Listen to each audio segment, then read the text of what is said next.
Alrighty, we are working our way down through Galatians chapter 5, and it's just rich and good.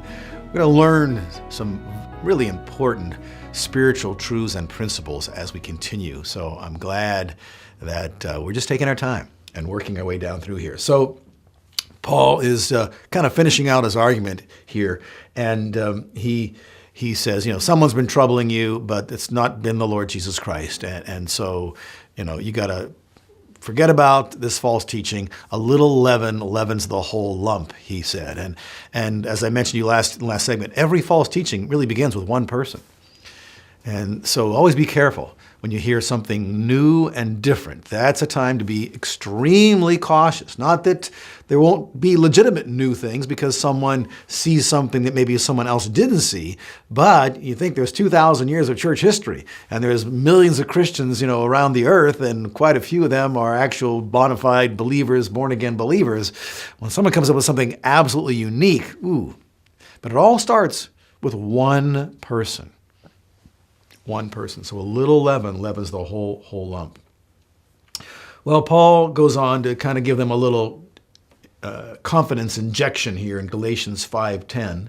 And he writes, I have confidence in you, in the Lord, that you will adopt no other view, but the one who is disturbing you shall bear his judgment, whoever he is. And I don't know if Paul was just being polite in this case, or if he really didn't know the identity of the person or persons who had infiltrated the Galatian church, but he certainly has corrected the person's doctrine.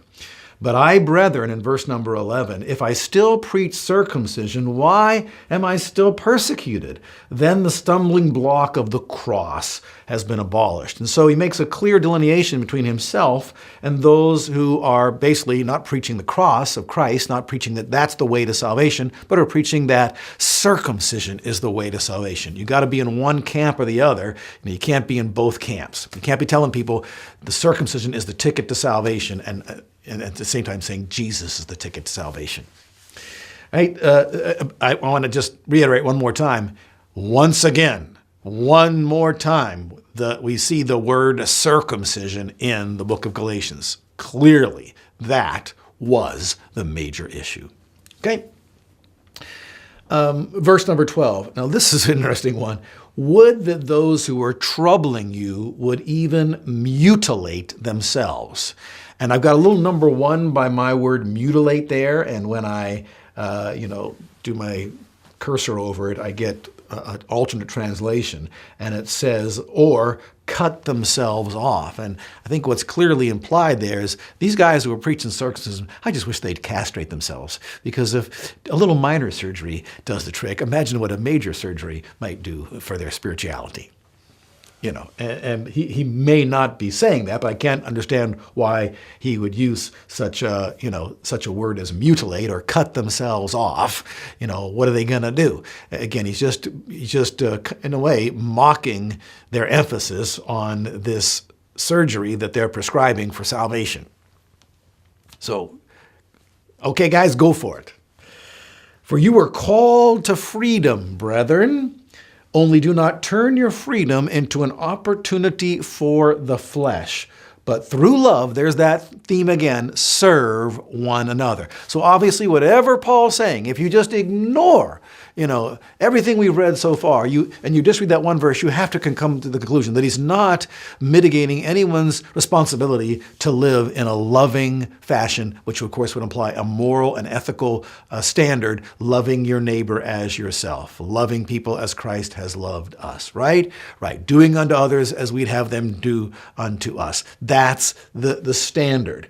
And he talks about, it's possible for believers to take that freedom that they have, freedom from the law of Moses, because that's the only freedom he's ever talking about in this epistle, and turn it into an opportunity for the flesh. That is going too far in this, right? And that's exactly what has happened in our day and age. They've taken Paul's words, they've even taken that very verse right there. For you are called to freedom, brethren. And they'll quote that first part of the verse. You're called to freedom. And then they imply you're free from, having to worry about lists of do's and don'ts. But that's the opposite of what that verse says. You're not called to that kind of freedom. You're not called to a freedom that you can just indulge in the flesh and its desires. No, you're to deny yourself, take up your cross, things that Jesus said, and through love serve one another, because circumcision doesn't matter, uncircumcision doesn't matter, as we read it previously, but what matters is faith working through love. And then in verse number 14, I love this verse. This is so crucial for our understanding. For the whole law is fulfilled in one word. How could that possibly be?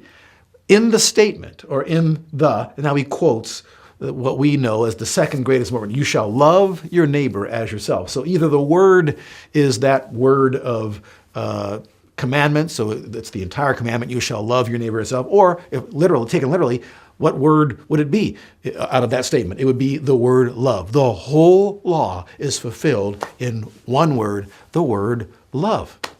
Right, because love God with all your heart, mind, soul, and strength. Love your neighbor as yourself, the two greatest commandments. And those commandments, and that word love summarizes all the moral and ethical teachings of the law. But obviously it doesn't summarize anything to do with circumcision. As zero to do with circumcision, zero to do with the dietary laws, zero to do with the ritualistic laws and ceremonial laws. Actually, it does have one thing to do with the circumcision issue, the dietary issue, and that is Paul writes that, if your brother thinks it's a sin to eat a certain food, you ought to walk in love and not eat that food as well.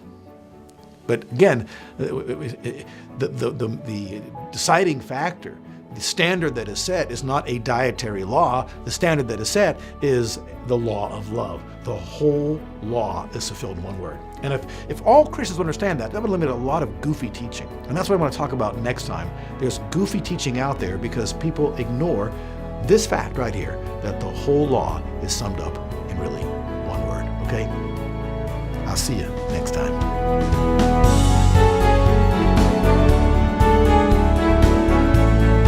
HeavenWord 7 is made possible by the financial support of viewers like you.